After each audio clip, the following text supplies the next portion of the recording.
کہ اس کو ننگے پاؤں اس کے خلاف سازش ہوئی، اس کو قتل کر دینے کی سازش ہوئی، اس کے تختہ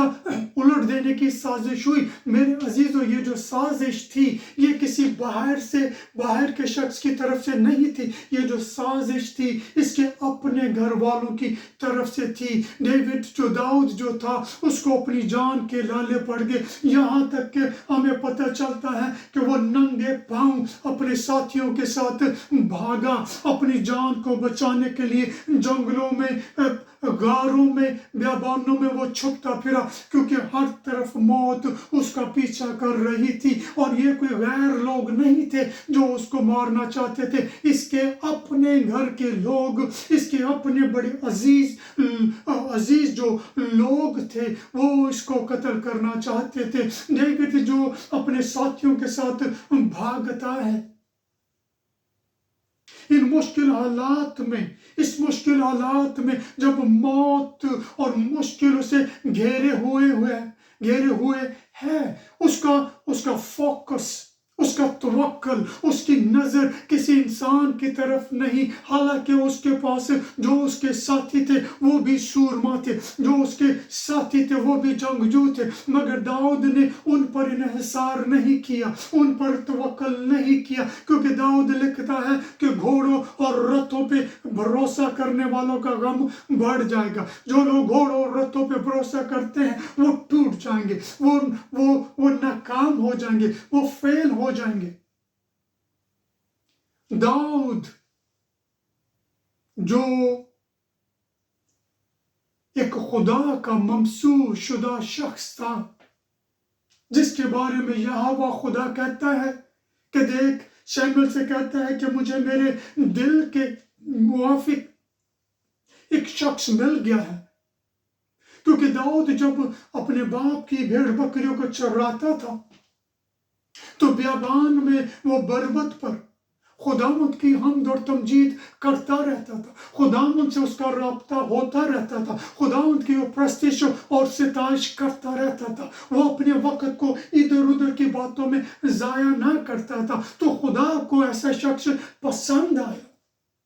اگرچہ کہ داؤد جو تھا وہ ایک بادشاہ تھا، داؤد جو تھا ایک سورما تھا، داؤد جو تھا ایک نبی تھا، داؤد جو تھا وہ اس نے بہت مشکل حالات میں سے گزرے اور خدا کا اس کو تجربہ تھا، تو بھی وہ آج کے دن مشکل میں سے گزر رہا ہے، اور ان مشکل حالات میں وہ اپنے ساتھیوں پر توکل نہیں کرتا، بلکہ کہتا ہے، آسمان کی طرف نگاہ کرتا ہے اور کہتا ہے کہ خدا تو میرا چھپان ہے، اس لیے مجھ کو کمی نہ ہوگی، کیونکہ تو ہی ہے جو مجھ کو ہری ہری چراگاہوں میں بٹھاتا ہے، تو ہی ہے جو مجھے راحت کے چشموں کے پاس لے جاتا ہے۔ اے خدا، اگرچہ کہ میرا گزر موت کے سایہ کی وادی میں سے ہو، میں کسی بلا سے نہ ڈروں گا، کیونکہ تو میرے ساتھ ہے۔ میرے عزیز و داؤد نے یہ زبور لکھا، خداوند پر توکل کا زبور لکھا، خداوند کو یاد کرتا ہے، خداوند کی وفاداریوں کو یاد کرتا ہے، خداوند کے ناموں کو یاد کرتا ہے، کیونکہ خداوند کے نام جو ہیں وہ اس کے کیریکٹر کو بیان کرتے ہیں۔ جب وہ کہتا ہے کہ خدا تو میرا چھپان ہے، مجھے کمی نہ ہوگی، یہوہ یری، یہوہ روحی، یہوہ شمع، اور خداوند کے سارے ناموں کو وہ یاد کرتا ہے اور کہتا ہے کہ خدا، اگرچہ کہ موت نے مجھے چاروں طرف سے گھیر لیا، اگرچہ کہ میرے گھر کے لوگوں نے میرے خلاف تلوار اٹھائی ہے، میرے گھر کے لوگوں نے میرے خلاف ہتھیار اٹھائے ہیں، تو بھی میرا توکل ہے خدا تجھ پر ہے، تجھ زندہ خدا پر میرا توکل ہے، کیونکہ تو خدا ہے جو صرف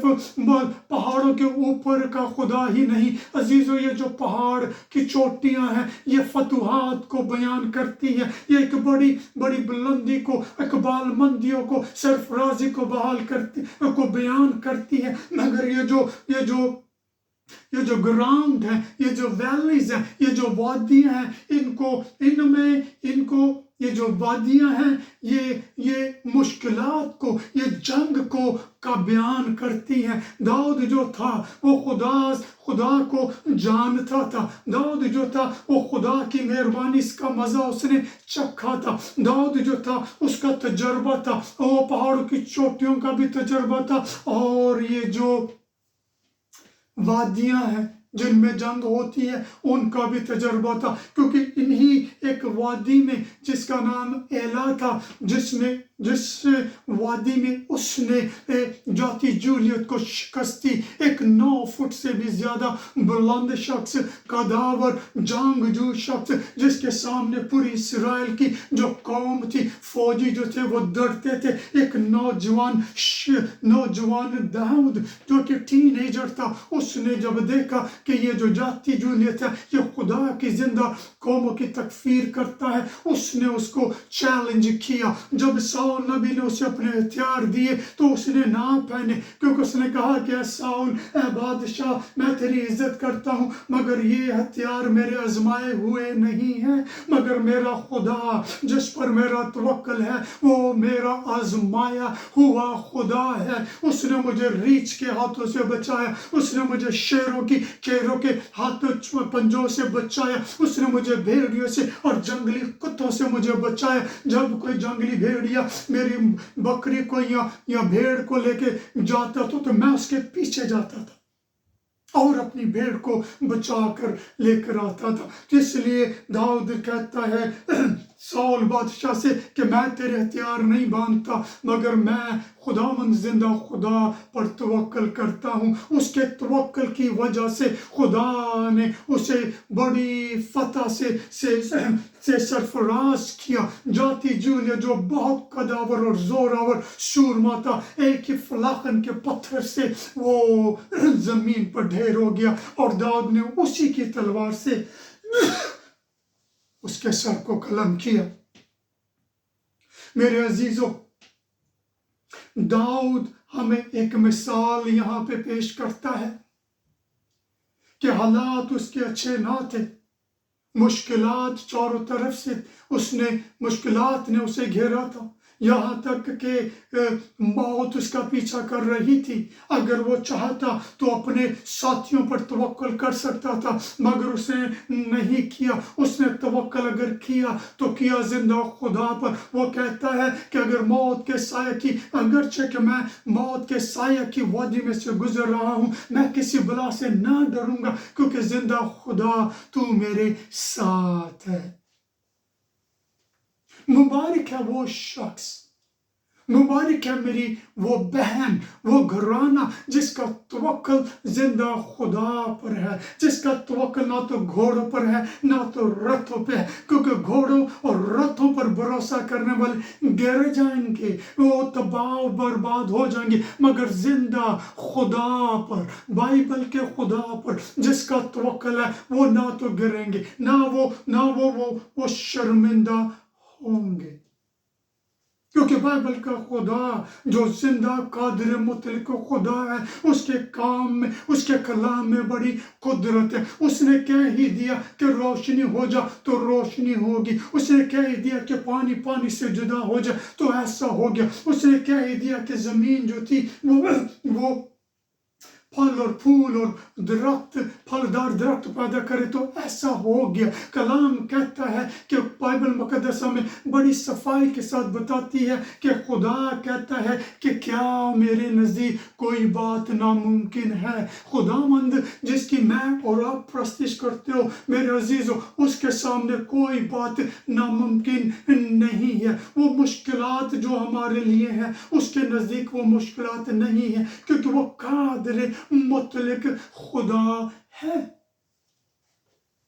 خدا جس کی ہم پرستش کرتے ہیں وہ کہتا ہے کہ نہ تو میں تمہیں چھوڑوں گا اور نہ ہی میں